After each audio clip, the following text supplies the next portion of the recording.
제가 대학생일 때 참 제가 죄송하긴 하지만 오전에는 수업을 받고 오후 5시간 넘으면 이제 술집에서 2부 수업을 합니다.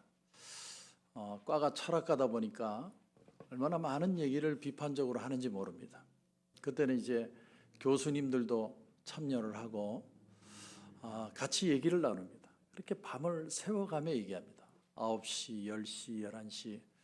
그때 철학적인 비판력은 그때 다 생긴 것 같아요. 근데 어느 날 제 앞에 교수님이 앉으셨는데 그 교수님이 갑자기 저보고 그런 말씀을 하시는 거예요. 승찬아, 나는 구약의 하나님이 나쁜 하나님이라고 생각해.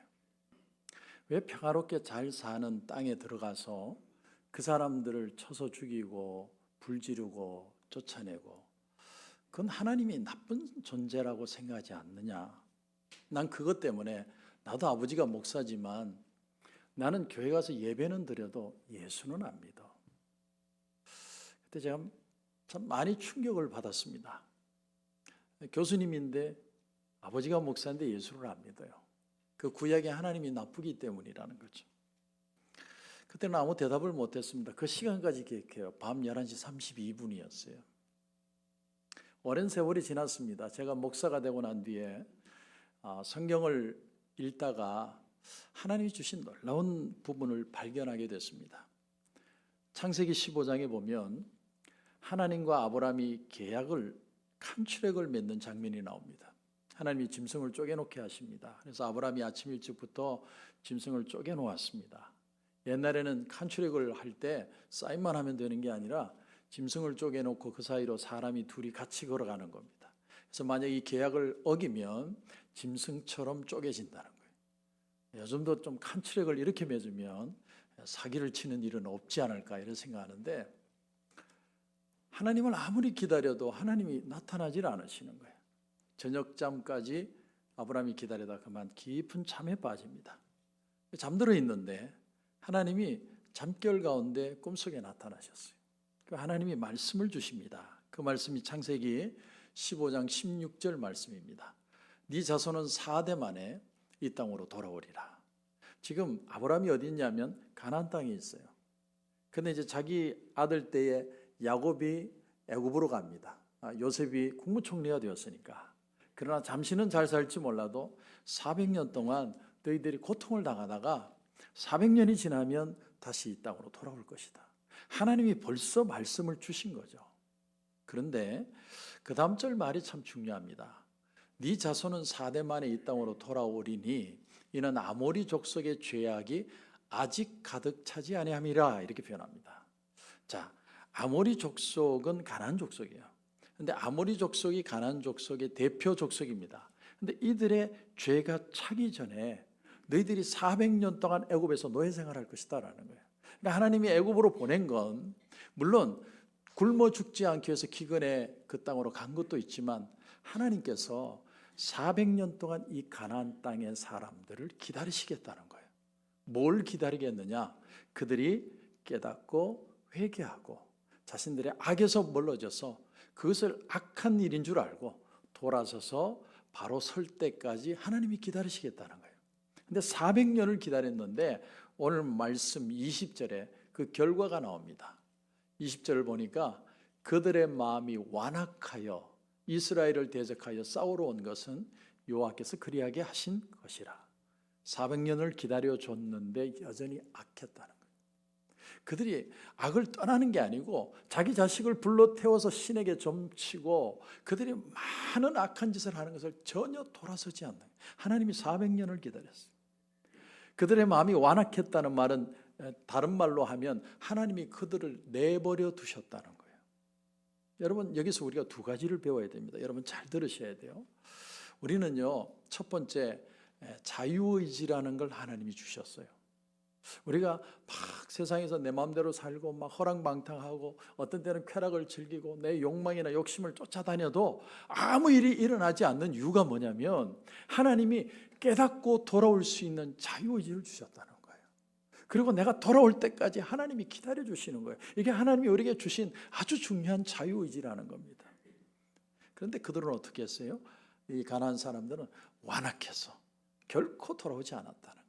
그래서 이게 또 하나가 중요합니다. 두 번째는 하나님의 섭리가 있습니다. 여러분, 첫째는 자유의지고 두 번째는 하나님의 섭리입니다. 오늘 20절에 보니까 이렇게 되어 있어요. 여호와께서 그리하게 하신 것이라. 하게가 두 번 나오는데 그리하게 하신 것이라. 그들이 마음이 완악한데 하나님이 그대로 하도록 그냥 내버려 두셨다는 거예요. 두 가지가 다 적용이 돼요. 첫째는 자유의지로 그들은 완악한 대로 그대로 있었고, 두 번째는 하나님께서 그렇게 하도록 내버려 두셨다는 거예요. 여러분, 성경을 보면요, 이 두 가지가 부딪히지 않아요. 우리가 하나님의 백성이 된 거는 나는 원치도 않았는데 하나님이 무슨 예정하셔서 택하셔서 창세전에 택하셔서 나는 예수 믿기 싫은데 예수 믿게 만들었다는 것도 아니고, 하나님은 전혀 계획도 없는데 내가 정말 하나님 한번 믿어봐야겠다 이렇게 그냥 의지로 온 것도 아니라는 거예요. 두 개가 한꺼번에 이루어진 거예요. 하나님의 섭리라는 겁니다. 하나님이 우리를 예정하시고 우리를 선택하셨는데 내 마음속에도 어느 날 교회 가고 싶은 거예요. 그래서 교회 와서 앉았는데 찬양을 듣는데 눈물이 나요. 내가 처음 듣는 노래인데도 가슴이 뜨거워지고 눈물이 나고 목사님의 설교가 귀에 들어오기 시작하는 거예요. 내가 마음이 열리는 겁니다. 그러니까 하나님의 일이라는 건 절대 둘이 나뉘지 않아요. 세상 사람들처럼 무식한 말 하면 안 돼요. 어떻게 하나님이 일방적으로 우리한테 그렇게 할 수 있느냐? 우리의 의지도 생각하지 않고 하나님 마음대로 결정하시느냐? 천만에요. 하나님이 결정하시지만 우리의 마음도 움직였어요. 같이 역사하는 겁니다. 성경은 하나님이 인간을 당신의 형상으로 창조하셨다고 그랬어요. 하나님의 형상으로 창조했기 때문에 그 속에는 하나님이 하실 수 있는, 하나님을 느낄 수 있는, 하나님의 은혜 안에서 생각할 수 있는 여지를 남겨두셨습니다.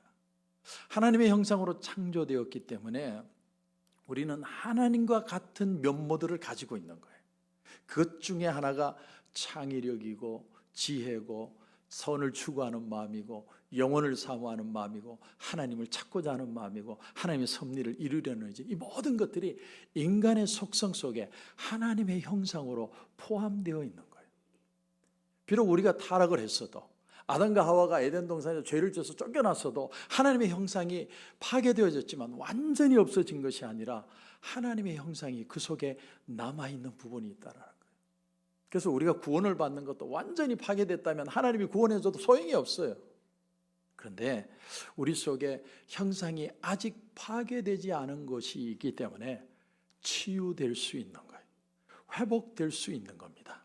내가 마음을 새롭게 함으로 변화를 받을 수 있는 거죠. 그렇기 때문에 오늘 20절 다시 보면 그들의 마음이 완악하여 이스라엘을 대적하여 싸우러 온 것은 여호와께서 그리하게 하신 것이라. 그들을 진멸하여 바치게 하여 은혜를 입지 못하게 하셨다. 여러분, 저주받았다는 말이 뭔 줄 아세요? 은혜 받지 못하게 한다는 거예요. 여러분, 누가 저주를 받았는지 어떻게 느끼느냐?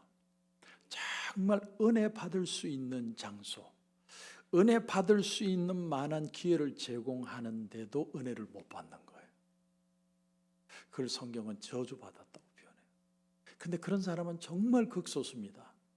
가룟 유다가 예수님을 은 30에 팔고 난 뒤에 그는 하나님 앞에 주님이 찬스를 주셨어요. 근데 끝까지 그는 회개하지 않고 스스로 목숨을 끊었지만 예수님의 수제자였던 베드로는 3번이나 주님을 부인하고 저주까지 했어요. 예수님을 저주했다니까요. 그런데도 주님의 은혜를 받아들이고 주님의 위대한 제자가 됩니다. 여러분, 여기에 은혜를 받지 못하는 사람과 은혜를 받는 사람이 극명하게 대조가 돼요. 여러분, 믿음을 가지고 산다고 해서 안 넘어지는 게 아니에요. 내가 막 은혜 받고 좋은 사람도요, 넘어질 수 있어요. 근데 넘어지는데 세상 사람과 다른 점이 뭐냐면 은혜를 받기 때문에 다시 일으켜 세워주신다는 거예요. 우리가 그걸 믿는 거예요. 그게 믿음의 사람이에요. 근데 오늘 본문에 23절 마지막 문장이 이렇게 되어 있습니다. 그 땅에 전쟁이 그쳤더라. 여호수아는 전쟁을 좋아하는 사람이 아니에요. 그런데 평화를 가능하게 한 인물이에요.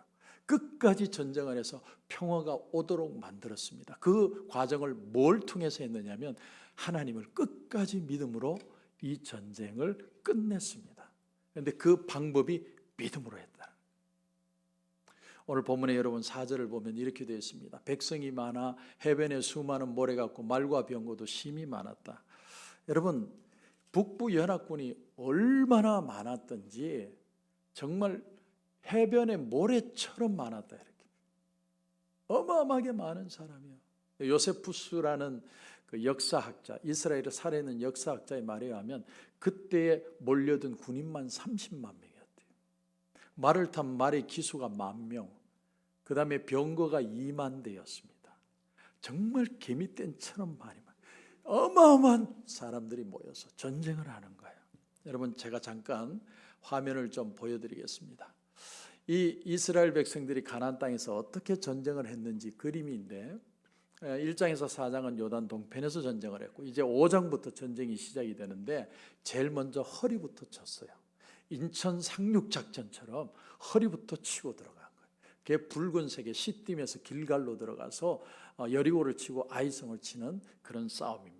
그 다음에는 남부군이 연합해서 덤볐습니다. 그때 여리고에서 기브온, 아얄론, 드빌까지, 드빌 골짜기까지 해가 지지 말게 해달라면서 끝까지 싸운 게 남부 싸움이에요. 근데 남부 싸움이 끝나자마자 숨도 돌리기 전에 메론 물가에서 10개 부족이 완전히 뭉쳐서 30만 명이 모여서 싸우는 거예요. 여러분 한번 생각해 보세요. 전쟁이 끝나면 좀 쉬어야 되는데 끝나자마자 덤비고 끝나자마자 덤비고.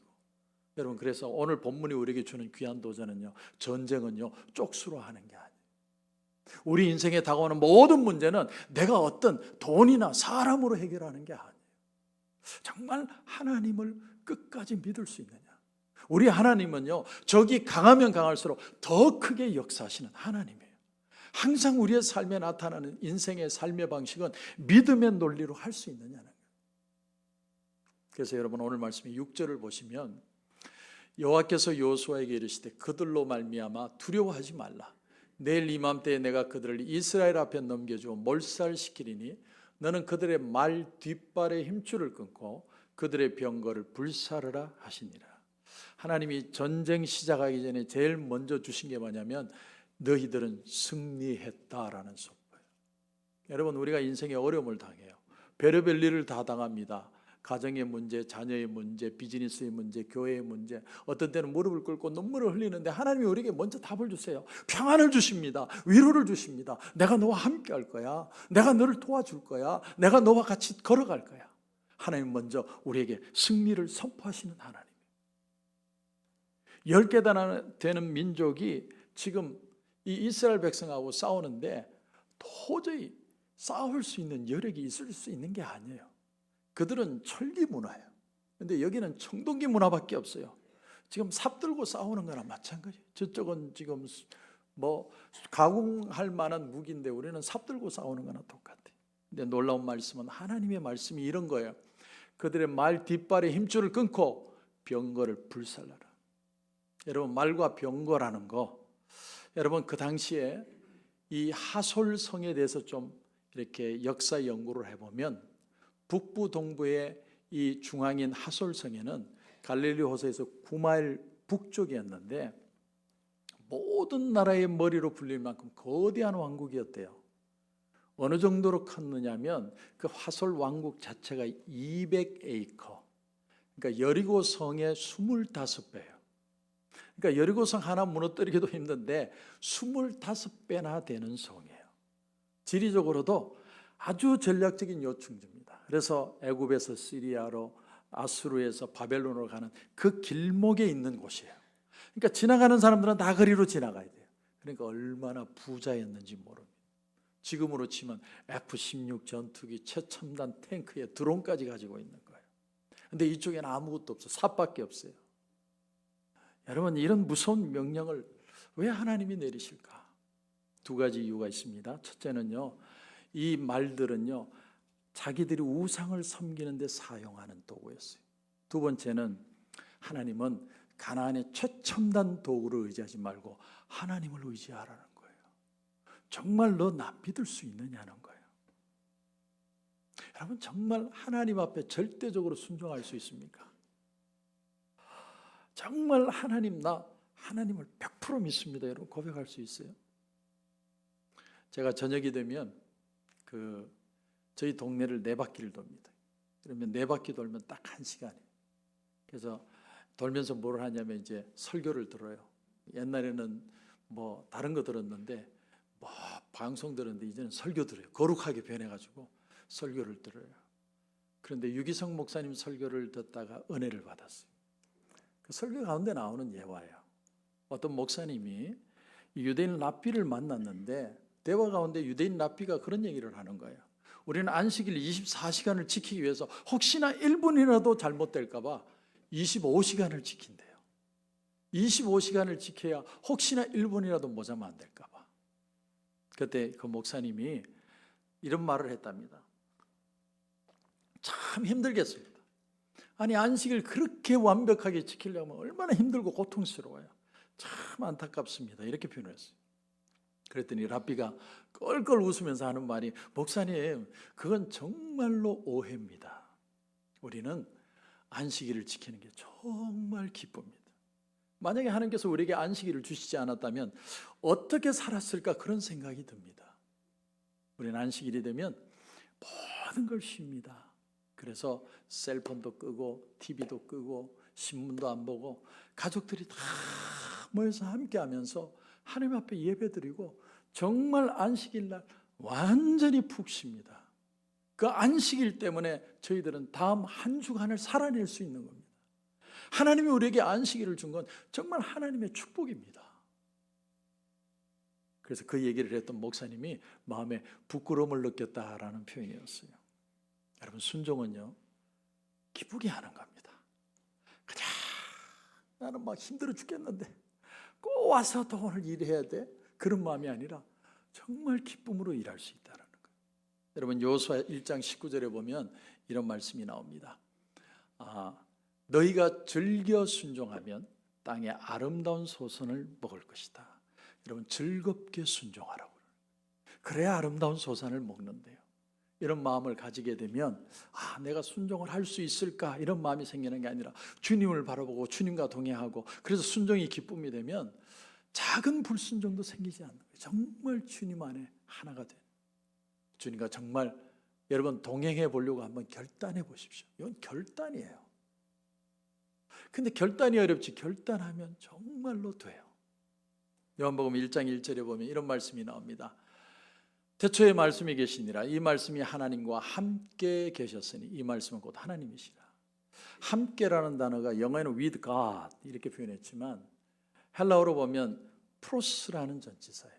프로스라는 전치사에는 두 가지 뜻이 있습니다. 첫째는 뭐뭐를 향한다 이런 뜻이요. 두 번째는 아주 절친한 친구다는 뜻이에요.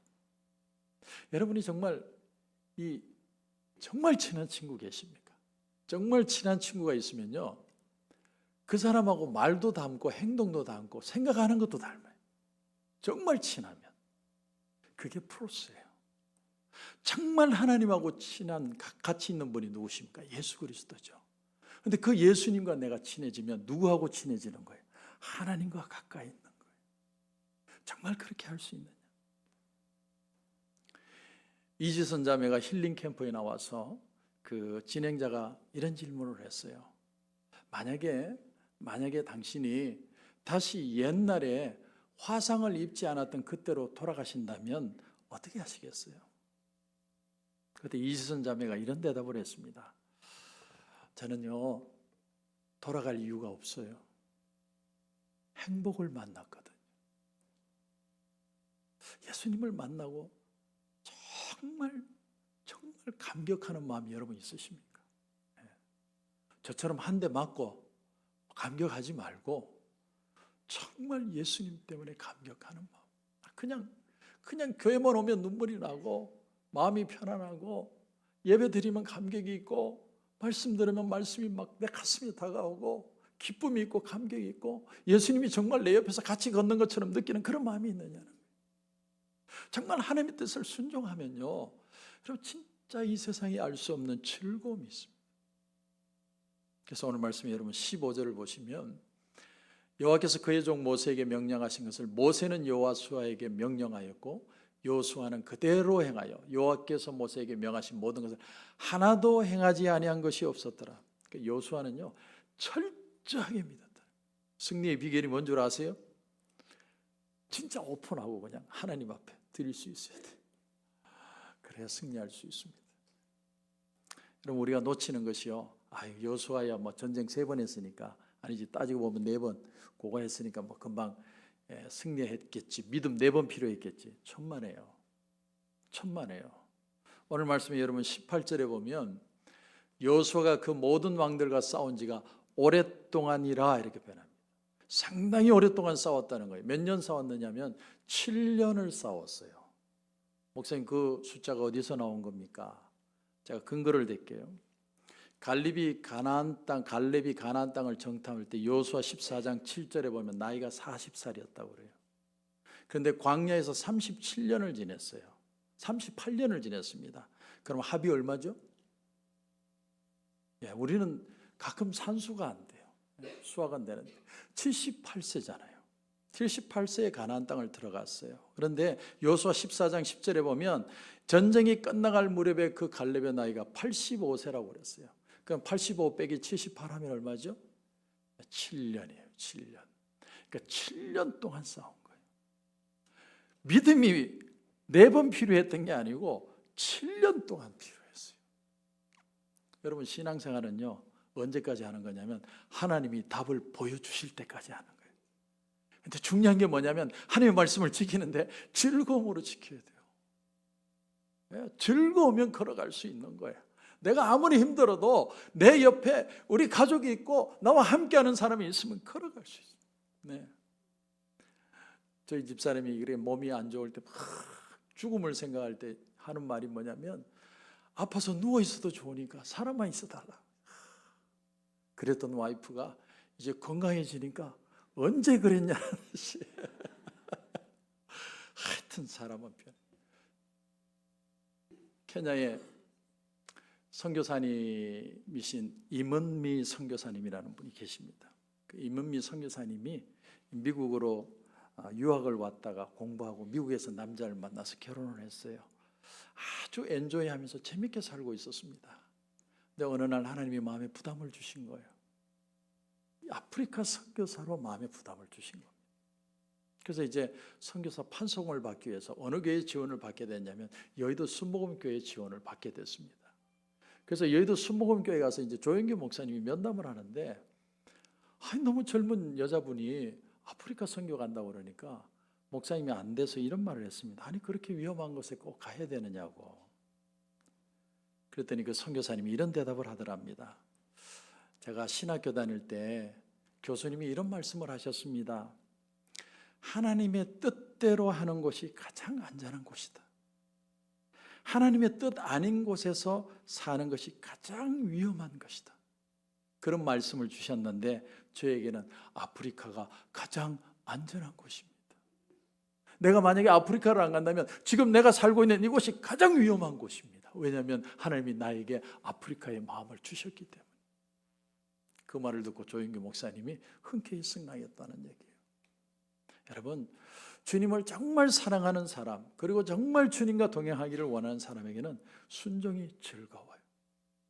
여러분 정말 예수님 때문에 마음에 막 감격이 있고 기쁨이 있고 여러분 그런 마음이 지금 있으십니까? 저는 정말 우리가 순수함으로 다시 돌아갈 필요가 있다는 걸 느낍니다. 오늘 우리가 사는 세상은요 생존 전쟁이에요. 내가 밟지 않으면 밟힐 것 같은 그런 어떤 정말 위기와 같은 순간에 어떻게 해서든 악착같이 살아가는데 매일매일 더 치열한 전쟁과 같은 이 우리의 삶의 현장에서 정말 필요한 건 끝까지 하나님을 믿고 의지하여 갈 수 있느냐는 거예요. 여호수아도 두려움이 없었던 사람이 아닙니다. 여호수아 1장에 보면 두려워 말라 놀라지 마라 내가 너와 함께하리라 하나님의 말씀을 계속 얘기한 이유가 뭐냐면 내가 두렵다 이 뜻이에요. 여호수아도 마음이 두려웠어요. 거기다가 여호수아가 공격을 해서 저들을 지금 무찌르는 게 아니라 자기는 가만히 있는데 계속 공격해 오는 거예요. 방어를 해야 되는 입장에서 방어만 하는 게 아니라 그들을 승리해야만 합니다. 여러분 우리 인생이 그렇다고 생각하지 않습니까? 나는 정말 참 선비처럼 아주 맑은 모습으로 사람들에게 해야 안 끼치고 살고 싶은데 내 인생이 이상하게 엮여가지고 다른 사람 문제가 내한테 꼬여 들어와가지고 내가 그 문제 해결하다가 내가 욕먹고 내가 문제 생기고, 여러분 그런 일 없지 않아 있지 않습니까? 우리의 삶이 그런 거예요. 나는 정말 깨끗하게 살고 싶은데 내 인생이 잘 안 풀려요. 이스라엘은 오늘 북부 연합군과 싸움을 하는데 기브온 거민들과 싸워서 남부에서 해가 지지 말라고 정말 지칠 때까지 전쟁에서 겨우 이겨놨더니 북부 연합군하고 싸워야 돼요. 근데 이 사람들은 더 많아요. 여러분, 지금 이 전쟁은요, 인간의 힘으로 이길 수 있는 전쟁이 아닙니다. 30만의 사람들이 지금 13만 5천에 우리는 익숙해져 있는데 30만이죠. 근데 그 전쟁을 완벽하게 이깁니다. 여러분, 말이 10,000마리고 마병이 병거가 2만 개예요. 그럼 그거 다 전리품으로 수거하면 그게 뭐가 될까요? 파워가 되죠. 이거 가지고만 있어도 주변 나라가 꼼짝 못하고 덤비지 못해요. 근데 하나님의 명령이 뭐냐면 발 뒷발에 힘줄을 끊어라. 병거 다 태워버려라. 여호수아가 그대로 합니다. 말 뒷발에 힘줄을 끊는 건 말 10,000마리를 다 못 뛰도록 다 잘라버렸다. 여러분, 순종할 수 있습니까? 하나님이 우리에게 원하는 건 절대적인 순종이에요. 여러분, 오늘 말씀이 7절 이하에 보면 이에 여호수아가 모든 군사와 함께 메론 물가로 가서 갑자기 습격할 때 여호와께서 그들을 이스라엘의 손에 넘겨주셨기 때문에 그들을 격파하고 큰 시돈과 미스로봇 마임까지 추격하고 동쪽으로는 미스바 골짜기까지 추격하여 한 사람도 남기지 아니하고 쳐 죽이고, 여호수아가 여호와께서 자기에게 명령하신 대로 행하여 그들의 말 뒷발에 힘줄을 끊고 그들의 병거를 불러 살랐더라. 하나님의 말씀을 듣고 거기에 집중하고 믿음으로 살아냈습니다. 어떻게 이게 가능했다고 여러분 생각하세요? 나도 믿음 가지고 싶거든요. 나도 순종하고 싶거든요. 근데 어떻게 이렇게 했어요? 방법은 하나밖에 없어요. 내게 문제가 생기고 어려움이 생기면 우리는 자꾸 문제에 집착해요. 왜 이렇게 벌이가 안 될까? 왜 우리 아이가 이렇게 힘들게 할까? 왜 우리 부부는 문제가 생길까? 자꾸 문제에 집착해요. 근데 여호수아는 뭘 했냐면 하나님의 말씀에 집중했어요. 문제가 없는 게 아니에요. 문제가 있는데 문제보다 더 크신 하나님의 말씀에 집중했더니 결국은 완벽하게 승리했다는 거예요. 여러분, 여호수아가 싸우는 시대나 지금 우리가 싸우는 싸움이나 똑같은 싸움이에요. 어둠의 세력은 엄청나게 강합니다. 그냥 내가 가만히 있으면 피해가겠지 천만에요. 나는 인생이 꼬여가지고 나도 힘들고 어려울 때가 얼마나 많은데요. 그런데 싸움은 똑같이 하는 거예요. 믿음으로 싸우는 거예요. 내가 내 문제에 집중을 하느냐, 눈을 들어서 하나님을 바라보겠느냐, 말씀을 붙들고 하나님 믿습니다, 하나님 보여주실 때까지 나는 가겠습니다, 하나님 보여주십시오. 우리가 정말 약속의 말씀을 붙들 수 있다면 하나님은 반드시 우리를 승리케 하실 줄로 믿습니다. 그러므로 여러분, 즐거운 마음으로 순종해야 돼요. 너무너무 어려운 것처럼 보이지만 결단하면 돼요. 제사장들이 홍해 앞에서 발이 푹 담기니까 물이 갈라지는 것처럼 우리에겐 지금 그 결단이 필요해요. 우리 12월 한 달을 마치며 하나님, 내가 이제 결단하여서 정말 하나님 앞에 기뻐하며 그 즐거움으로 승리하는 삶이 되게 하여 주시옵소서. 그런 은혜가 저와 여러분 가운데 넘치시길 주님의 이름으로 축원합니다. 기도드립니다.